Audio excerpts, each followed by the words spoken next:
What's going on, everybody? Welcome back to another episode of the Gridiron Uncensored podcast. And if you made it this far, it's the final episode of our season previews for every team in the Power Four, and then we also did the Group of Five contenders. So make sure if you missed any of those, go check them out. They're all on our YouTube, chronological order. Go check it out from ACC to SEC. Group of Five was at the beginning. So tonight we've got Florida.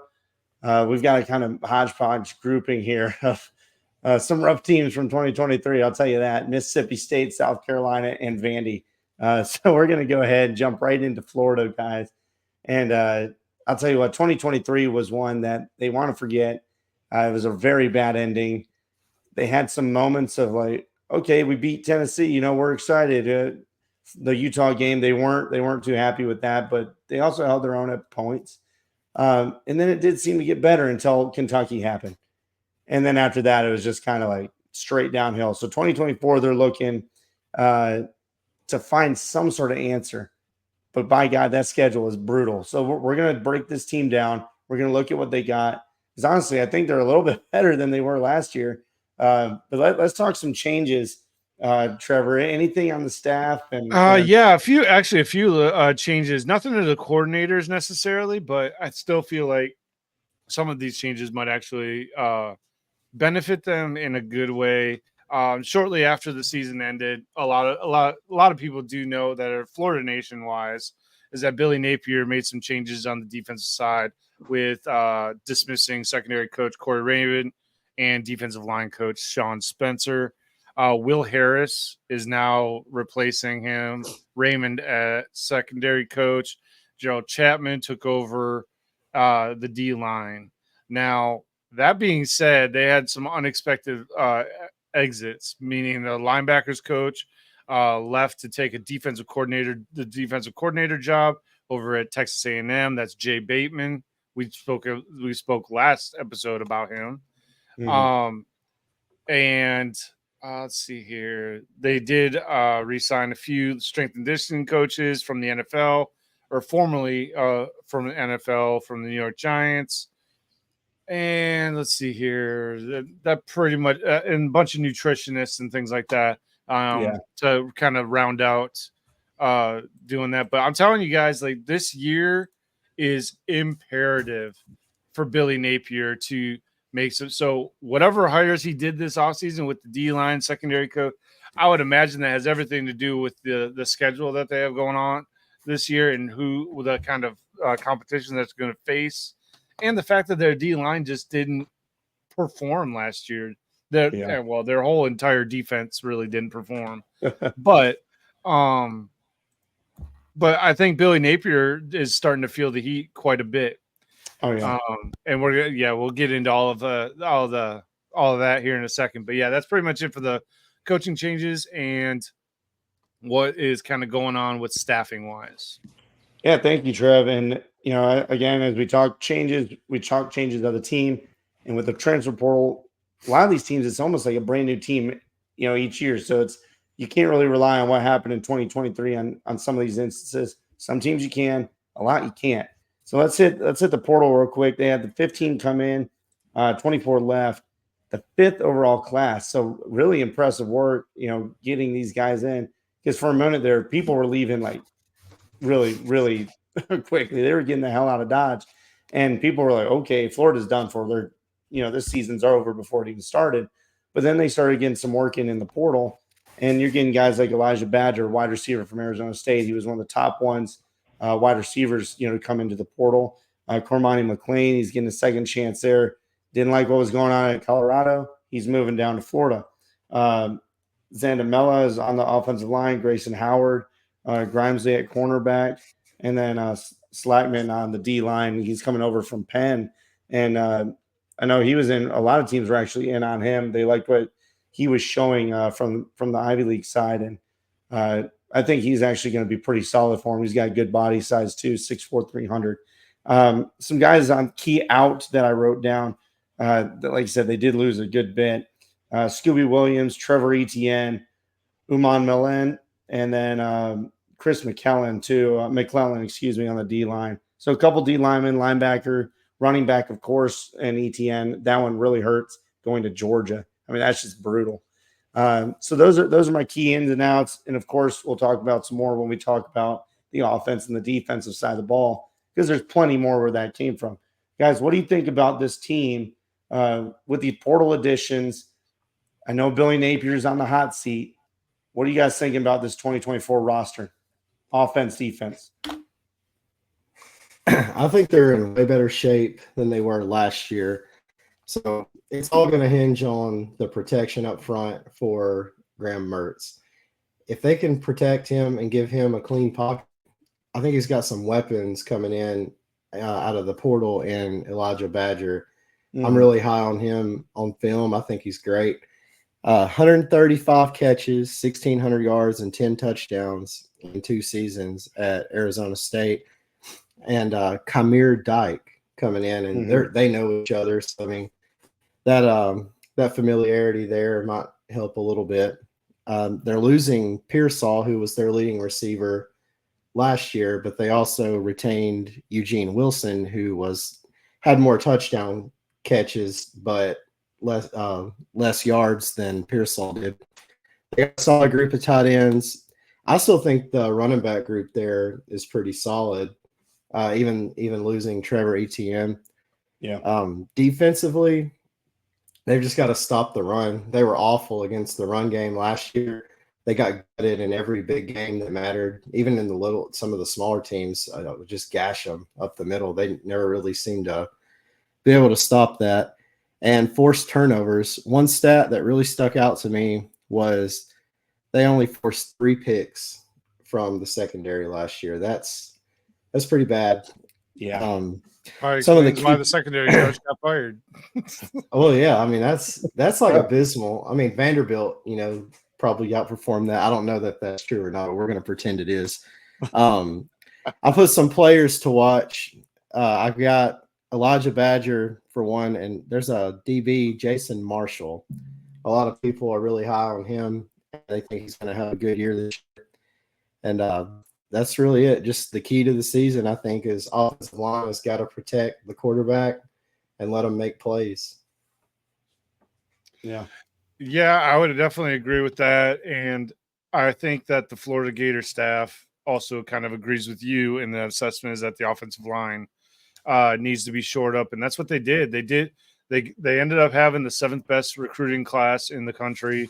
And there is a lot of offensive linemen and defensive linemen. There are a few skill positions, but mostly offensive linemen, D linemen, a couple corners, 2 running backs, 2 safeties, and 2 wide receivers, along with a couple linebackers there. But I mean, it's a lot of the pieces that you're going to need to be successful.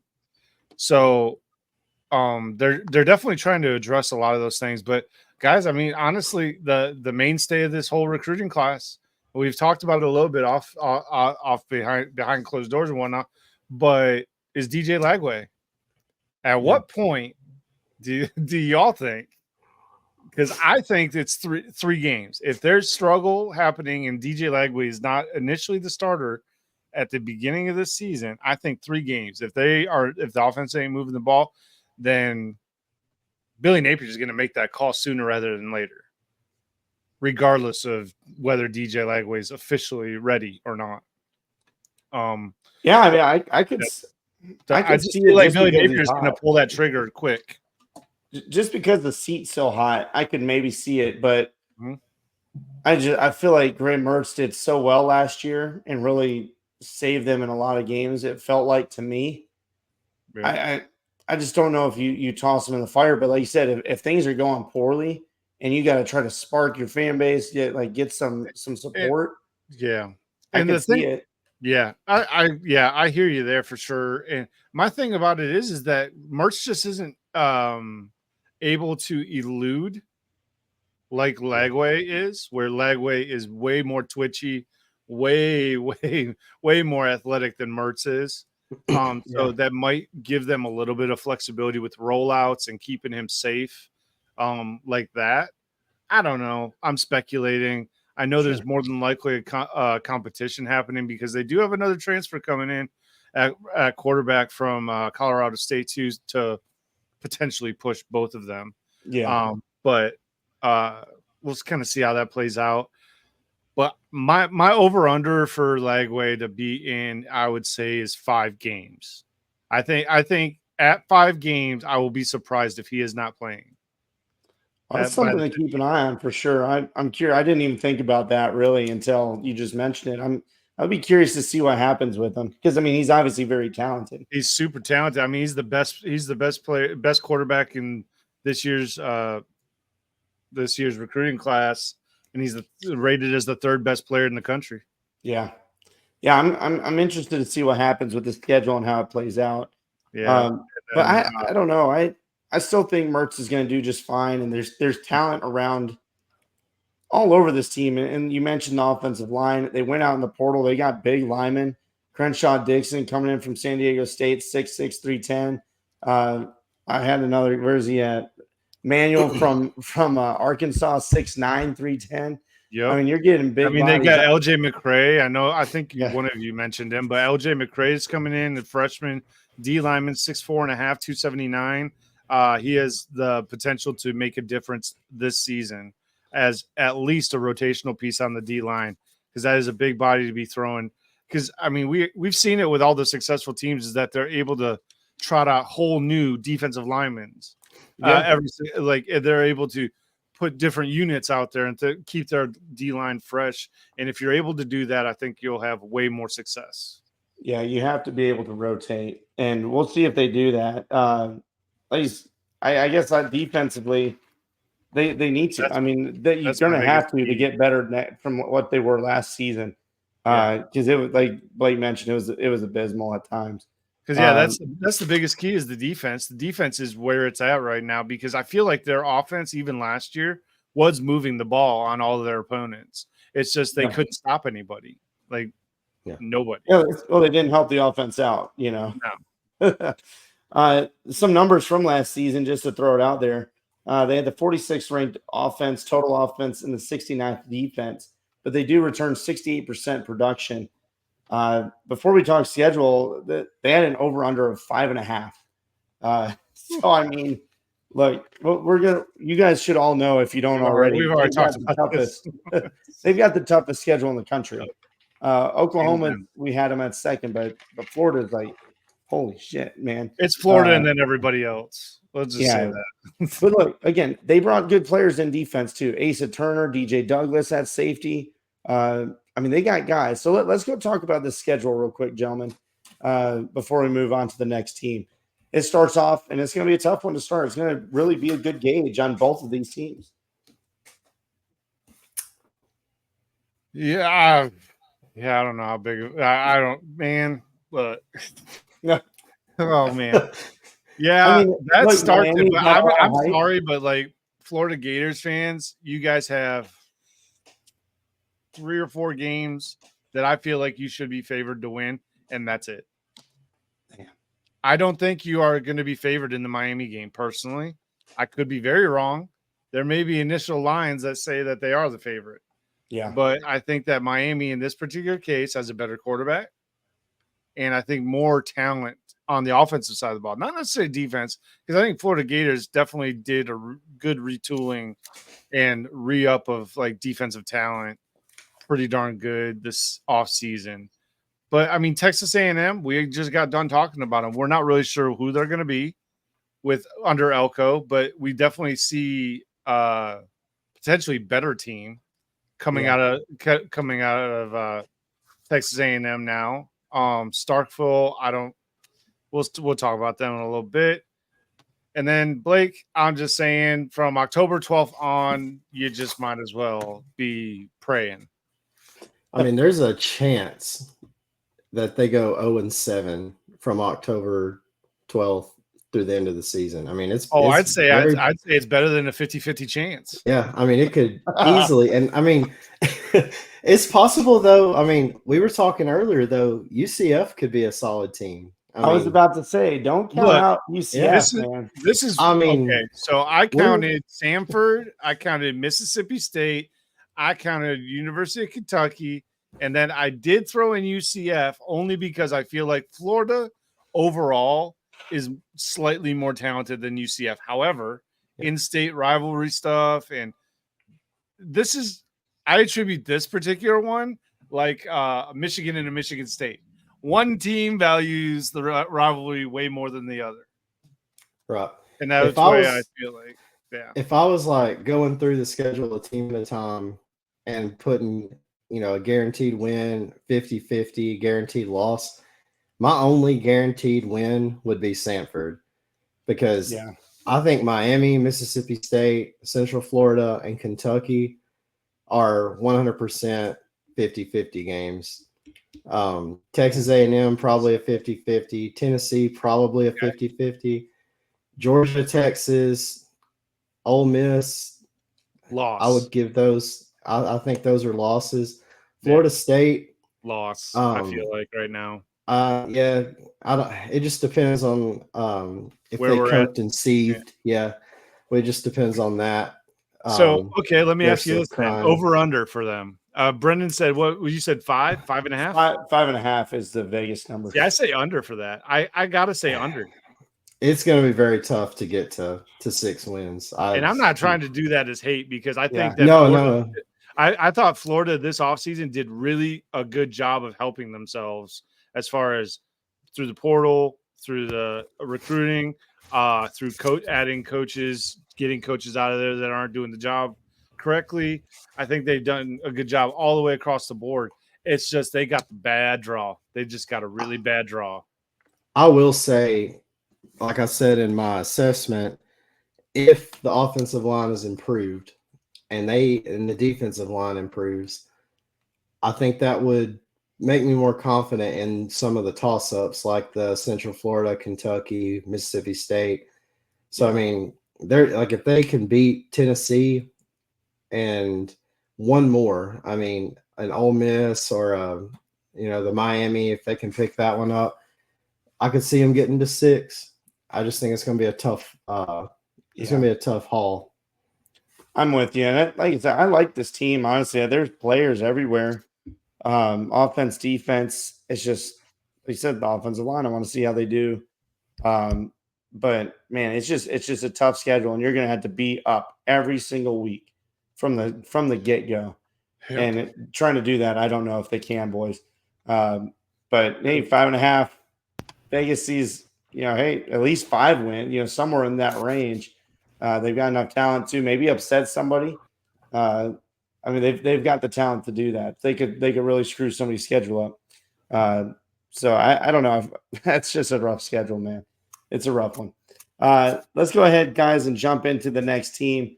Because man, that's brutal. It's not getting much better though. Mississippi State, currently their over under is 4.5. Last year they had 101st offense, 40th ranked defense. They returned 45% of the production. And look, new era coming in. There's a new hope, maybe. Let's see what they did on the coaching changes there, Trev. Well, we're just gonna just do the top end, and we'll just go there. First of all, Jeff Levy's coming in, and I personally, me and Blake were talking about it, and like he's gonna basically take over offensive coordinator duties. Yeah. He will not be hiring an offensive coordinator this season, and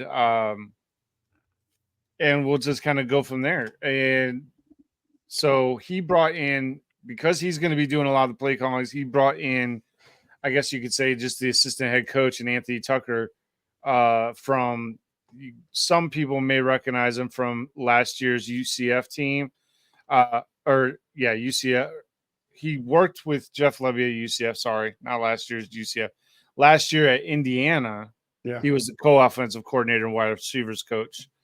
And that he's coming in. He's worked with Jeff Levy at UCF prior to coming to Starkville. So that is a good addition. And then they bring in the defensive coordinator, Coleman Holzer. And we'll just kind of see how that one plays out. He's built a reputation as an elite recruiter. So we're just gonna I'm curious to see how he plays out with this. Yeah. Because being that he is basically coached everywhere in the SEC, so he was a Broyles Award winner in 2017, or nominated. It's not winner, but he was nominated in 2017 while at South Carolina. And I'll tell you what, he helped Alabama be what they were last year. So we'll kind of see what he was a part of the Alabama staff last year. I don't know, guys. Jury's out for me on this. I'm really mostly curious on how Levy handles play calling and sideline duties. If he's going to pass the sideline duties off to Tucker and make sure that he kind of keeps everybody on the straight and narrow and he focuses on offensive plays. Yeah. I'm curious to see how that dynamic plays out because, frankly, as of recently, I haven't seen that have much success. Yeah, I'm curious too because it's always tough taking on multiple roles, and we're going to see that in a couple of these teams tonight that we talked about. I mean, So yeah, I think he's obviously had a lot of really strong offenses. I think he's going to probably try and do something good here, and he's got a good quarterback too. We're talking about the portal, and Mississippi State, they came in, they had 19 coming in, 25 left. The 45th class is what it's ranked. But they like some of these pieces that they brought in, guys, and a couple that I'll mention: Cameron Ball, tight end; Blake Shapen's the main quarterback I was mentioning, coming over from Baylor. He had a strong season last year. Kevin Coleman, wide receiver, and then Stone Blanton coming in as well. That's another one they're excited about. The guys leaving that I wrote down is Keys leaving. Justin Robinson, wide receiver, he's a big body. Percy Lewis on the offensive line, Woody Marks at running back, and then of course Will Rogers moving on to Washington. So they did at least get a replacement for Will Rogers. The whole season last year was honestly a shit show. They didn't like what they left off. The coaching staff after Mike Leach, and how they tried to change up the offense and everything that was there. They just screwed it up royally. So it was just time for a fresh start for everybody. And that's why Will Rogers moved on. But like I said, the new coaching staff, Levy, they know how to run an offense. They're going to try and get this stuff sorted out really quickly. So what do you guys think about this offense? Let's talk some personnel maybe, and what do you guys see on this team going forward? I will say I wish Will Rogers would have stayed. I think he would have fit really well in Jeff Levy's system, but he's gone. It's a hard call because this is a portal built team. They're going to hinge off of players from the portal. It's going to be like a Colorado last year. We'll just see who does it better. I think they have the better coach, like I told Trevor. So really all I can say is look for a high-flying, fast-paced offense. Levy's known for taking deep shots down the field, which Mississippi State's accustomed to that, since going back to 2014, 2011, I guess is when they started running the high flying. Yeah, maybe a little before Dak, right? Yeah.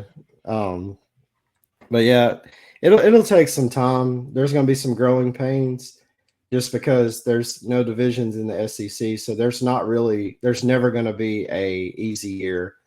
Yeah. So rebuilding a team like Mississippi State that don't get the same recruits as the rest of the SEC, it's a tough task. But I do like the direction it's moving. It's one of those, if you can't beat them, join them, because everybody's going to this style of offense. And, Jeff Levy's one of the best at it. Defensively, however, they are not returning much experience. I think it's going to be a long season defensively for Mississippi State, personally. Yeah. I do think they'll score and move the ball. I think they'll scare some people. I don't know. Some key players, though, to watch out for. Offense, you've already said both of the ones I had, and Coleman and Blake Shapen. Yeah. Defensively, though, one name that I kept seeing on the boards was Stone Blanton out of South Carolina. seem to be Yeah. really excited about him at linebacker. And I mean, that's really all I've got on Mississippi State. It's like a brand new team, but a whole bunch of new players coming in to fill roles. So yeah, like you said, there's not a ton to really scream about necessarily. I mean, 45th transfer class, 35th recruiting class. They do have, I think they have, as of my count, they have 4 wide receivers and 1 tight end joining just for the wideouts and pass catchers, just from the recruiting class. The mainstay, I guess the biggest one you could say is Mario Craver out of Pinson, Alabama. He stands at 5'11", 165. So I would imagine that he's got a bit more speed. It looks to be the theme is smaller but faster wide receivers. And the other main recruit I feel like is Jimothy Lewis Jr. He's an offensive tackle out of shocker IMG Academy out of Florida. Yeah. And he is 6'4.5", 313 pounds. He's a big boy. He's a big one. That's but that is a name. good at minimum. He's gonna get it. He's gonna get a chance to play a little bit, being that big, being that large, depending on how fast he picks up the offense. But as far, guys, honestly, I'm a little underwhelmed with where they went defensively in this recruiting class. They didn't do much, and most of them are, I would say, what's the word I'm looking for here? Ancillary or depth pieces, not necessarily pieces you see necessarily starting this season. Doesn't mean that can't happen. However, usually when we're talking about 3 stars, we're talking about players that need coaching, need development, potentially for that whole first season. They may even need to get redshirted. So it's kind of one of those things where, I don't know, I'm a little underwhelmed with the recruiting class this season. They definitely need to step it up, and them picking up a coach that is known for being a good recruiter is definitely going to be a bonus and a plus. We'll just see how long that coach stays with Mississippi State. Yeah, big thing on a new coaching staff is that first class is so important. It really is. Not even necessarily for star guys, but just for depth, guys that you're looking to that initially buy into what you're building. And those are guys that are going to be your anchors in 3 years, that are going to be, key pieces. Yeah, they might have redshirted, but they're going to be around. And these are guys that are hoping to stay in the program, for a long time. That's what your hope is as a head coach, I think, on your first class, especially with the transfer portal and everything, holding it together. So I'm curious to see how it plays out. That's a good point. That's a good point. And I would almost say that would be something for Mississippi State folks to kind of pay attention to during this season. How hard are they hitting the recruiting trails when they have the time to do so during the season and even after the season's over? Because this current class that we're talking about is not the class from this coaching staff that he's put together. It's this coming season is when you're going to really see the fingerprints, whatever you want to put, whatever connotation you want to put on it. This upcoming recruiting class is specifically going to be Levy's and this coaching staff's, for lack of a better term, baby. Yeah. And this will be the idea. This will be what you guys need to pay attention to as far as what kind of recruits, how they're trying to build the team, where their focus is at. And we'll probably see a lot of transfer portal stuff, I would think, as well. Yeah, and I mean, look, these are teams that can attack it, and you just want to see what Levy can do. But this year, I mean, it's again, you guys talked on the offense. How's the wide receiver room going to shape up? You replace pretty much everyone on the offensive line. That's tough to deal with. Defensively, it wasn't bad last season, to be honest, but you lose so much. Corey Ellington comes back, which is a huge piece. It's just, can the young guys step up and help? And just how do the transfers plug in? Boys, let's look at the schedule. Because looking at it, it's even the out of conference games are a little tough, but there's room here for maybe it's a decent season. What do you guys think? Over under again is 4.5. That's nice. You give them some optimism. That's nice. Hey, man. I actually don't think it's an easy schedule. I think it's actually quite hard. They're on the road for every big game at Arizona State, at Texas, at Georgia, at Tennessee, at Ole Miss.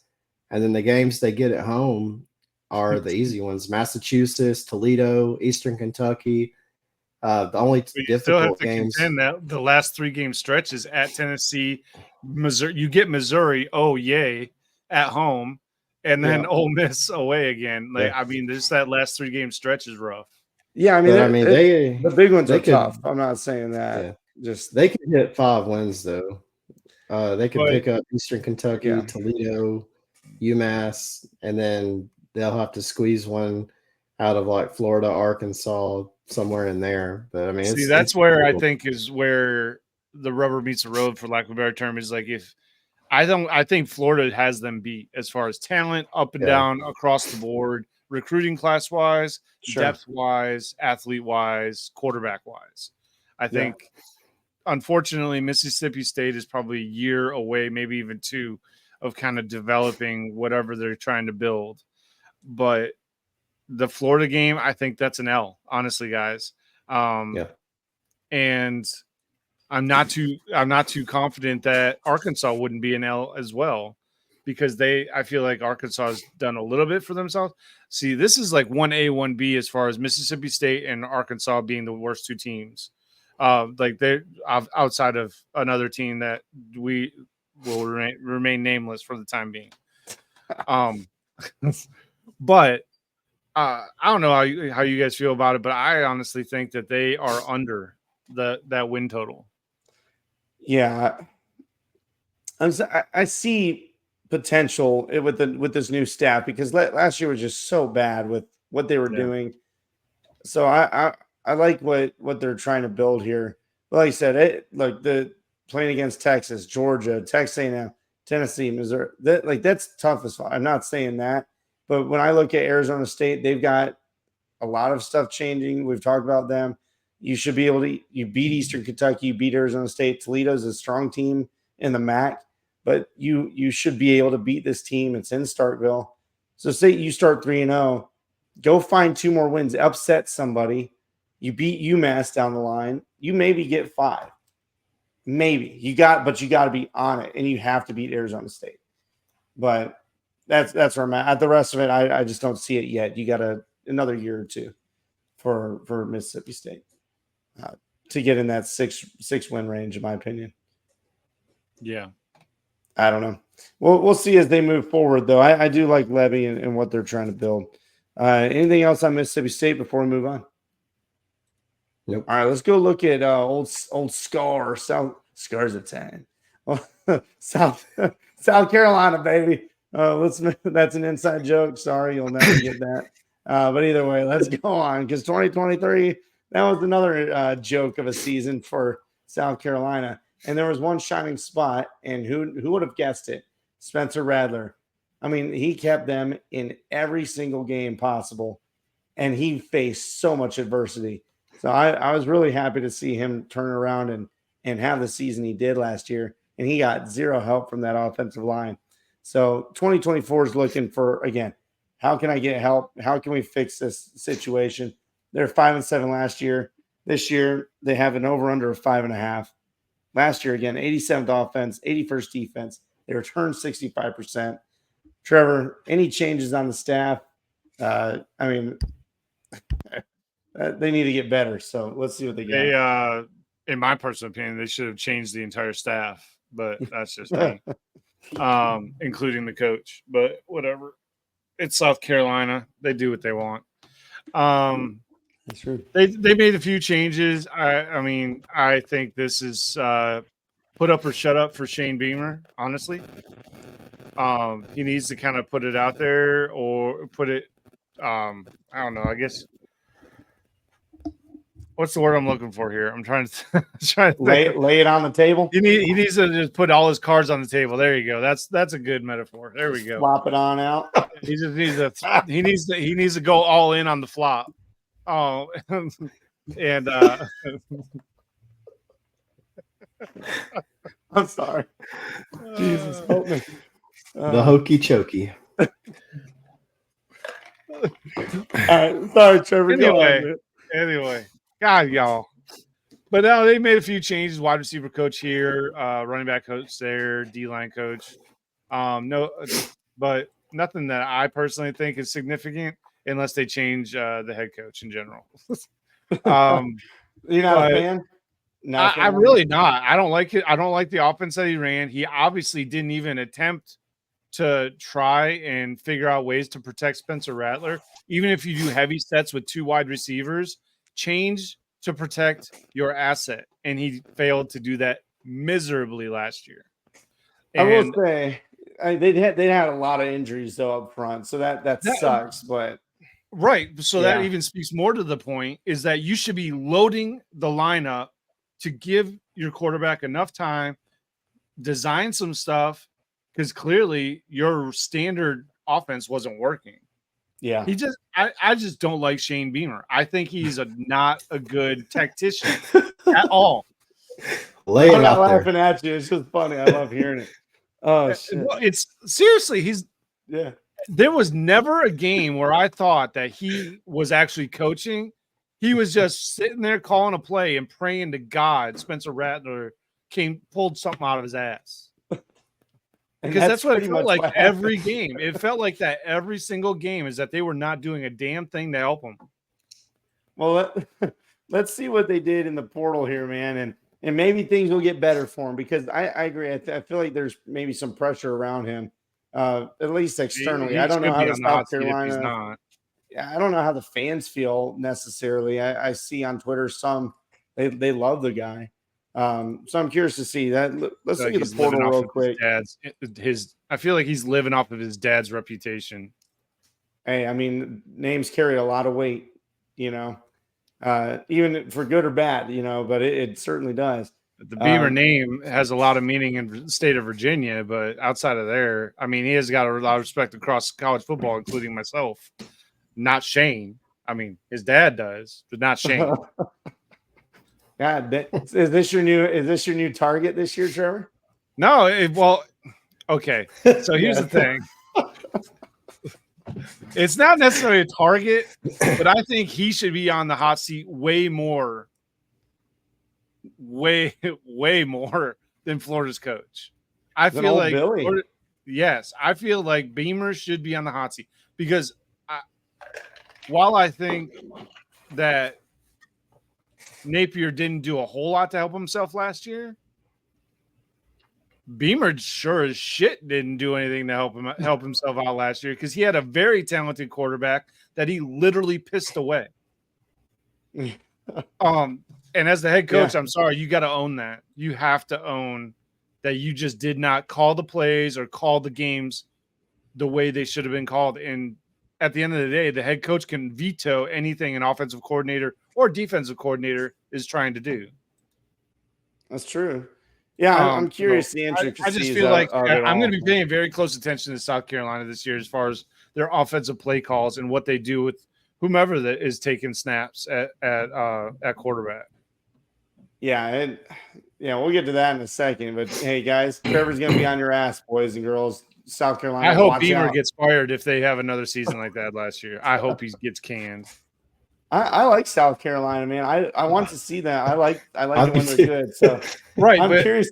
Okay, I'm with you. I'm saying I like them. I want them to do. So that's my point. That's my point is that South Carolina has all the makings of being a powerhouse if they could just get their head out of their ass. Like it'd be great to just see them have a coherent game for 4 quarters. Atmosphere and everything there is electric. It's amazing. It's one of the better atmospheres in the SEC if they're winning. Yeah. Well, let's look at the portal and see if they have any winning coming in. Because look, they had the 16th overall class, 22 coming in, 27 leaving. I'm sorry, it broke up on my end. If I talked over you, I apologize. Oh no, I just spit on myself. No big deal. Whatever. Oh hey, that happens. Self-hate. Self-hate. It happens sometimes. especially late at night. Lord. All right. Well, so let's again key in. We got we got people coming in the portal. This is a wonderful way to end the series. I love it. Yeah. Hey, we've gone on a tangent. Welcome to the shit show, boys and girls. Yep. This is what we do. We're trying to have fun. Look, all right. I'll get a little back on track if I can talk now. Key in. We got DeAndre Jules coming in on the D line. Kyle Kennard coming in on D line. Raheem Sanders, they poached him from Arkansas. Knight Jr. at linebacker, and then a couple quarterbacks. Beville, quarterback, and then Ashford coming in from Auburn. So those are guys you get bringing in. But on leaving, we mentioned them earlier. Grayson Howard, linebacker, leaving. Wells Jr. leaving, wide receiver, and then McLeod. He's a linebacker, or excuse me, a defensive lineman. We mentioned him on an earlier series too. So you lose some talent, you bring some in. You're just trying to get better than being, mid, like bottom middle kind of. Like we mentioned, 87th last year on offense, 81st on defense. You've got to get up. You got to get better. So I'm curious to see, boys, what do you think offensively? Quarterback situation's different. Offensive line, obviously, we mentioned that. What do you think? So me and my oldest daughter were watching, we plugged up the DVD player this morning, and we were just going through our entertainment center, and we come across, I don't know why you're laughing. I'm just telling a story. Oh, I'm just smiling. I'm just happy. I'm just happy that we're getting, I'm happy we're getting Blake's story time. I'm glad. Well, I found the old movie Holes, and we threw it in the DVD player, and it wasn't Shia LaBeouf. It was South Carolina game film from the offensive line, because that's all it was. All season was holes everywhere. But no, in all seriousness, if they can improve the offensive line, they've got options at quarterback. Robbie Ashford, he's coming from, the Cal College. And then I don't know much about Davis Bevel, but sorry.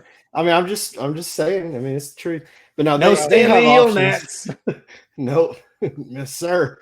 But they have options at quarterback. Surely one of those can, will work out. But they've got to have protection up front. It's similar to Florida. They could be successful offensively. My main concern with South Carolina is lack of playmakers. I feel like they lost a lot of playmakers from last year, Spencer Rattler being one of those. Mm-hmm. They need somebody to step up, big impact receiver, something like that, downfield threat. Defensive line has got to improve. Looking at their secondary, though, really their whole back end, I think the back end of the defense is pretty solid and good, well put together. Key players, I've got both transfers. Defensive end coming in from Georgia Tech, Kyle Kennard. Running back, Raheem Sanders, 6'2", 225, which we know who he is. Absolute monster. That'll help out the new quarterback a lot alone if he can stay healthy. So it really just comes down to offensive line for South Carolina. I think they could be successful. Just have to see how that pans out for them. Yeah. With South Carolina's offensive line, they did a little bit to add some depth at their offensive line with the number one offensive tackle in South Carolina and Josiah Thompson at 6'6", 264. They brought in two other offensive linemen with the recruiting class, but that was really it, guys, as far as offensive linemen goes. And frankly, whatever, disappointing. But the headliner for the recruiting class is a good addition and should be an impact player, more than likely a rotational piece, but depending on the state of their defensive line, he could be good. Dylan Stewart, edge rusher, coming out of DC, 6'5", 250, second best at his position. Obviously the best D lineman in the state, or whatever, in Washington, D.C. Anyway, whatever. But I'm so frustrated right now looking at the recruiting class, guys. Like it's seriously. But hey, Washington D.C. They're trying to become a state. We're not letting it. Yeah, sorry, my brain's know. not braining right now, so just give me a minute. It's all good, man. Shane Beamer took it out they of did. you. They picked up a tight end. They picked up a couple wide receivers, running back, linebacker, a few pieces here and there. I mean, they got a good. Obviously Dylan Stewart's the 5-star of the group, but a few 4-stars. They did good. And they also have Jerome Simmons, also a D lineman coming out of the state of Kansas. Best player out of the state, best D lineman at least out of the state of Kansas. 6'4", 333 pounds, fellas. So that D lineman, along with the edge rusher, I feel like their D line should be better. It should be better, but obviously, like we've already said, O-line, we'll see how they do. But I really think that whoever's behind center, hopefully they figured out how to call for a heavy set, give you a little extra time. But yeah, we'll see how that goes. But yeah, I think as of right now, from what I've seen, offensive line's still going to be an issue. And like we mentioned it, all right, they did have a lot of injuries. You got guys coming back from injury, which is going to help them. They got a lot of guys coming in from the portal, so you're getting depth there. Wide receiver is again a question Blake alluded to. They're bringing in a lot of guys from the portal, but they're all about 5'10", maybe 1 6-footer that I saw. Their running back Sanders is going to be nice at running back. So you got to have an offensive line, and we'll see what they put together come fall ball, and what they like defensively. Last year they did switch to a 3-3-5 later on. It seems they're going to keep running with it, and because things did get a little bit better defensively for them towards the end of the year, but not by much. But they're going to run that 4-2-5. And then, safeties, they've got solid safety play. They're bringing in a guy like Buddy Mack coming in from Pitt. He's 6'1". Linebacker, you got a nice player coming in. You guys mentioned the D-line. So let's see what they have to deal with in the schedule and if this team can stack up. Again, these are not projections right now. We're just kind of looking at a layout. And if, giving you guys an idea if you want to learn about these teams. Let's talk schedule, boys. It starts off Old Dominion easy, but then you go right into SEC play for 2 straight weeks. Yeah, go ahead, Blake. No, you go ahead, dude. You need to that veins popping out of that neck from the Beamer. Let it out, bro. Oh man, but it's not going to be any. It's good. Kentucky's not going to be an easy win. It probably won't be a win, as a matter of fact. Now that I'm looking at it, it's in Lexington. In Lexington. Good Lord. In Luxembourg. In Luxembourg. Fucking shit. Anyway. The team is falling apart. My brain. Look. Okay. I should have did full disclosure before we started, or like as we started this, is that I'm coming off of 11 hours on the road. My brain is done. Especially reading up on South Carolina. It's ridiculous. Anyway, they're gonna go 1. They're gonna go 1-2. Obviously, this first 3 weeks. They should win against Akron, and then losses all around. They'll probably even lose to Vanderbilt, and then it'll be a tough game with Wofford. Wofford's gonna be a tough one. South Carolina fans, God help you. Well, Blake, go ahead. I look at this schedule. I joke a little bit. I'm sorry. I'm joking a little bit. I'm going to let Blake be the serious one today. So whatever. I got you. I'll be serious on this one. So like looking at their schedule, Old Dominion, that's easy. At Kentucky, not easy. LSU, not easy. Akron, easy. Ole Miss, no. Bama, no. Oklahoma, no. A&M, easy. South Carolina by 40. Vanderbilt, that's a win. Kentucky. And I see Kentucky, Missouri, Clemson being issues. Wofford, I think they beat the Boston Terriers. In all reality, the schedule is doable. They've got an opportunity to win some games. Their toughest stretch is October 5th through November 16th. The Ole Miss, Bama, Oklahoma, A&M back to back to back. It's nice finishing that stretch with an easy win over A&M. But aside from that, I think the schedule's manageable. Oh yeah. Yeah.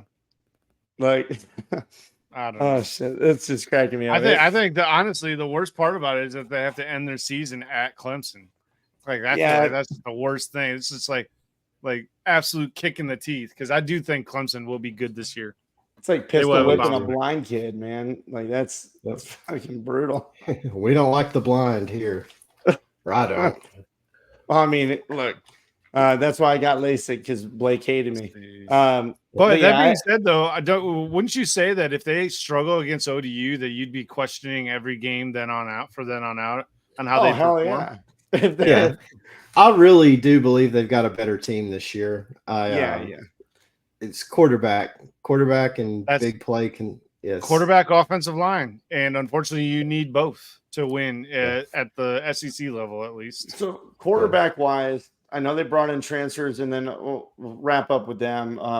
Because look, again, we're previewing the team. I know we're joking, we're having fun, but this team does have pieces across the board. Yeah. You have the offensive line coming back. There's talent here. Can they put it all together? Quarterback, though, with bringing in the transfers, the one that their fan base is the most excited about, we didn't mention him, is Lenora Sellers, a redshirt freshman. Spring game, they really liked what he showed. So I mean, if he doesn't have to be Spencer Rattler last year, he's got to be good. He's got to be accurate. But you got to have line play, and that remains to be seen. Got to give him time. Yeah, got to give him time. We'll check back in week 1, really week 2 after the Kentucky game, because Kentucky's a solid ball club too. Let's move on. Last school on our season previews, the final one, guys, Vanderbilt, and we saved the worst for last. Lord, I'm sorry, but I had to say it. Their over under is 2.5. Last year, 112th offense, 128th defense, 64% returning production. Again, they were 2-10 last year. They almost went 1-11. All right. If anybody remembers how that season started against Hawaii, I stayed up late that night. I think we all did, and we were like, "Holy, Hawaii's going to do it!" But then they threw a pick like right late at the very end. Guys, 2024, they've got to find something. They've got to get some hope, some momentum with Clark Lee, and I don't know if it's going to happen. Any changes? I know there's been a few. Well, the hope lies in the triple option, folks. That is where the hope lies. Courtesy of Mr. Tim Beck being your offensive coordinator.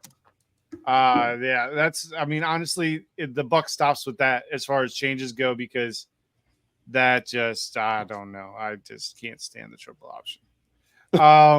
So it's the Shane Beamer of offensive schemes. No, it's worse than it's worse than that. It's worse than that. But no, it's just pain. Like, no. They're just trying to be Georgia Tech 2.0 and just bug the living crap out of the big head honchos for a little bit. They're never going to have a good recruiting class. They're going to have mediocre play, and they'll have a few close games against top-notch opponents because they don't get taken seriously. So they're just a speed bump on the SEC schedule. That's all it is. They slow them down. They can never stop them. So that's I don't know. Okay, let's go to the next thing. I'm ready to move on. All right. What's the next thing? Transfer portal. Trev's gone anti-Trevor tonight, and I'm actually fucking love it. This is beautiful. Yeah, I'm here for it. I'm here for it. So we'll talk transfer portal real quick because they got people. They're bringing people in. It was the 35th class, and honestly, not bad for Vandy. Clark Lee, I guess he's got a fire lit under him, and he realizes, hey, things got to change. New coordinator. He seems to be taking over the defensive role. I believe he used to be a defensive coordinator, Notre Dame. I had to double check that, but I'm pretty sure I'm right. So either way, it looks like he's changing that. They've got players coming in the portal trying to buy in here. And you got 22 coming in. You lost 25. So, I mean, not bad at all. The key in that I got Chase Mitchell coming in on the offensive line, Cade McConnell, offensive line, Maurice Hampton at safety, and then Diego Pavia at quarterback, Nate Johnson at quarterback. So there's your or your option quarterback. I don't know if it's exactly triple option. There's probably going to be some form of it. But I mean, look, that's your quarterbacks, and you're going to start watching these guys stack the run. They're going to stack the offensive line because they just don't have the talent necessarily to stack up against the best in the SEC, but they still do have talented guys. So that's what I'm seeing offensively for the key in, key out. Ethan Barr, linebacker. London Humphreys, losing him at wide receiver sucks. Leighton Nelson on the offensive line, and then Nate Clifton, D lineman. That's what I got. Key in, key out. Gentlemen, what do you think about the actual team itself, and what are they bringing to the table? So I tried really hard to find a silver lining for Vanderbilt, and there's just not one. The best thing about this team is the average ticket price is $13. I don't know that there's even actual Vanderbilt fans other than just people seeing the city of Nashville and family. Because I couldn't even find, there's a Vanderbilt board, but I'm reading it and it's in football, but people were talking about their baseball team in the football Vanderbilt board. So I'm trying to find information. Yeah, I'm trying to find information to talk about. The best I could find on Vanderbilt is they did get some good offensive linemen coming in out of the portal, and there were some write-ups on people being high on this offensive line, but they lost, all of their talent at receivers because of the scheme they're going to. They know they're not going to be playing. And then defensively, it doesn't look good. I'm with Trevor on this. I'm matching energy. It's not even fun to talk about them. It's ruining my night right now. I do have two key players though, that I did find people saying, could serve well, and they're both on the defensive side of the ball, and it's DeRicky Wright. People seem to really like him at safety, and Marlon Jones at cornerback. So, yeah. DeRicky. Anyway. No, that's not the name, just the way you said it. I am. DeRicky. All right, I do apologize. All right, gone off the rails. Have you got anything about him? Obviously, you hate him. I got a couple positives. Said it. It's a top 50 recruiting class. Congratulations, 41 ranking. Composite rank total with the transfer portal is 40. A couple players to highlight of this 2024 recruiting class are actually on the offensive side of the ball, believe it or not. And it is two kids, one out of Maryland, one out of Oklahoma, both tight ends, which will play a factor in the triple option. They're both 6'5", and they are both 200 pounds. So if they put a little bit more on the frame, I think you will see both of these guys be rotational pieces. Both one, Whit Edwards, which is the one out of Oklahoma, second best tight end in that state. And the Maryland guy, about average for Maryland, I guess. He's 10th tight end, but, maybe he'll be good. This man's taking shots at everybody tonight. Yeah. He's like, fuck South Carolina, Maryland, Nashville. Got a couple wide receivers coming in. I'm not sure how much they're going to actually be used because it's the triple option. So there's that. And they have 2 3-star quarterbacks, which we'll probably never even hear about. Oh, wait, no, you will hear about one. I take that back. My bad. We have Will Muschamp's son playing for Vanderbilt Commodores coming this season. Nice. It's Whit Muschamp, which wit is what his father is lacking. What's the over under that his son ends up in anger management by week 4. That's hereditary. I'll take the over. I'll take the over. Guys, Jesus Christ, help us. So yeah, he comes by way of Chattanooga, Tennessee. Didn't know. Nice town. Was that close? City. Part of it. I feel like I need to move. So let's see here. Sorry. I'm just whatever. Man. My brain's We're in quit. the witching hour at 10 o'clock at night. Yeah, that's the witching hour. Hey, this is Gridiron Uncensored at dark. Yeah, hey, dude, Or we after do have dark, Gridiron whatever. After Dark. And just not to cut in, Trevor, but for future episodes, we are going live Sunday nights when we do our game recaps, and you'll see our logo. You should see it in the intro. It's Gridiron After Dark, baby. Let's do it. Go ahead, Trevor. Go ahead. Yeah. Anything else? That'll be fun. That'll be more fun than this. That will be more fun than this. I promise. Hey, I'm having a good time. Yeah, I mean, I'm having a good time too. Let's see if there's anybody else I can shit on. Well, if not, I've got some positives about him. If you guys, Let's hear it. yeah, go for it, Brennan. Let's go. Let's end it on a positive note. Oh wait, there's still a schedule to go through. Jeez, yeah. So listen, look and listen. I'm Look and stuttering now. You guys got me all torn up. This is what I'm going to say about this team: is I don't mind the move to the option. I don't mind being the thorn in the side of the big teams, because they're going to have to prepare for you differently. And look, losing your tight ends suck, but your wide receivers, but if you can play on strong running backs, you've got fast quarterbacks coming in that can move the ball. Nate Johnson was great at passing up at Utah. We all saw that, but he's fast. So if he can play this option game, you've got some dangerous players. Running backs, tight ends, lean on them heavy.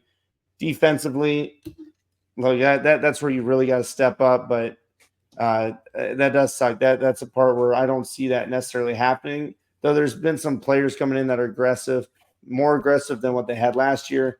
Blake mentioned Marlon Jones. Brandon Fournette is coming in, so that helps out on the back end. You just need to be dangerous, and just screw up people's seasons. That's what you're playing for. It seems like it in this first year, because this is a last-ditch effort, it feels like to me, from Clark Lee. And we'll see what happens with them. Boys, let's look at the schedule, because again, their over-under is 2.5. Do you guys think they can find a third win potentially? It starts off Virginia Tech, and that's not easy with this Virginia Tech team. No, their 3 opportunities is Alcorn State, Ball State, and Georgia State. They will not win another State's game. A stretch. Yes. I mean, I'm going off of the ticket process on how difficult the game is. Alcorn State's a $2 ticket. Ball State is a $2 ticket. Georgia State is a $25 ticket. Oh, Georgia State must be the favorite in that game. Georgia State's going to beat them. So I'm going to go they get 2, maybe. God bless. I'm gonna be a little more optimistic. Trevor, go ahead. Here's my thing. We're talking about the triple option going up against trying to keep up with spread offenses. And I know it doesn't sound like that makes sense, but I mean, if you don't have a defense that can stop the spread, it really doesn't matter how often you run the ball if they're still outscoring you 2 touchdowns to 1. So that's why I don't like the triple option, because college football has essentially rendered it semi-useless. Not completely useless, because if you have a good defense to go with the triple option, you could potentially be dominant. But quarterback play too. You gotta have quarterback play. Yeah, you have to have a very athletic, very tough. You have to have that's probably more important, is to have a very tough. Go back to Nesbitt. Yeah, Nesbitt. Exactly right. Look, Vanderbilt has okay, so here's the one positive I will leave with Vanderbilt fans. You have a school in a city that you could be huge in the college football world. It just takes a little bit more drive and potentially some more wins.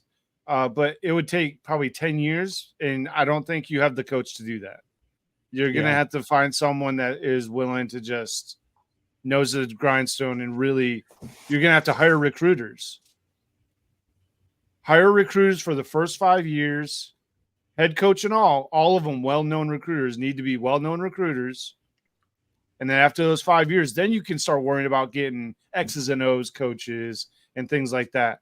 But switching to the triple option ain't going to cut it. You're not even going to get into the conversation.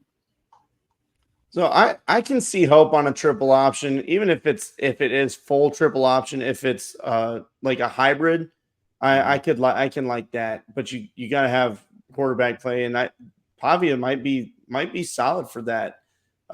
If they go with Nate Johnson, I didn't like what he brought to the table at Utah last year, but he was fast. So, I mean that might help. I have no idea. But yeah, I don't know if Clark Lee is the guy for the job, to be honest with you. Though No. I do like 35th overall portal class. It's pretty solid. Let's get back to the schedule, because just real quick, because you guys mentioned I see three wins. So if you get the over, you got to beat Georgia State.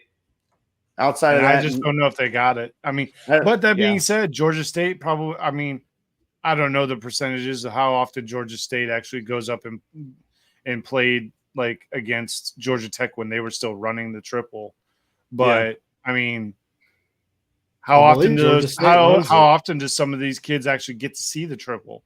So it'd be a whole different, atmosphere. I think it's Georgia Southern runs the triple option, right? Oh, is it Southern? Okay. Yeah, I think so. I knew one Georgia of them Southern, did. Georgia State doesn't, but Okay. either way, I know we're getting a little long-winded on it. It's just I'm interested to see what it looks like in the SEC, and maybe you can upset somebody. I'm not saying it's going to happen, but if you get sandwiched in between some tough games, just look out for anytime you play a service academy, and it gets that same way. And Vanderbilt does have more talent than the service academies. I know people may not think by much, but they still do. So I'm curious to see what happens with Vandy. Guys, anything else before we close out here? No. Look, guys, we appreciate everybody listening. I know we got a little silly tonight, but hey, it's part of the show. We have fun. We're talking football. If you don't like it, see ya. Call it like I see it. That's all I'm saying. Call it like I see it. It's football talk. This is this is what you talk about in the garage with your buddies too. Right. You're all our fam. You're all our fam. That's right. We're just the college football family. That's what we talk about. Little shit talking, a little bit of real talk. But we do appreciate everybody that listens, and I hope you share, comment, let us know what you think on YouTube. Again, comment there. That's the biggest helper. And then guys, stay ready. We got previews coming up next week, or honestly, this week. It's Sunday. So we got previews coming up. First up is going to be Group of 5 ACC. Then we're going to go alphabetical again. And then it's time for the season, guys. It's coming in quick. So be ready. Pay attention. We'll drop all the info out there. And also gaming content coming very soon. College Football 25 comes out in the morning. Make sure, again, you subscribe, like, and share. We appreciate you. Have a great night. We'll see you very soon. See you soon.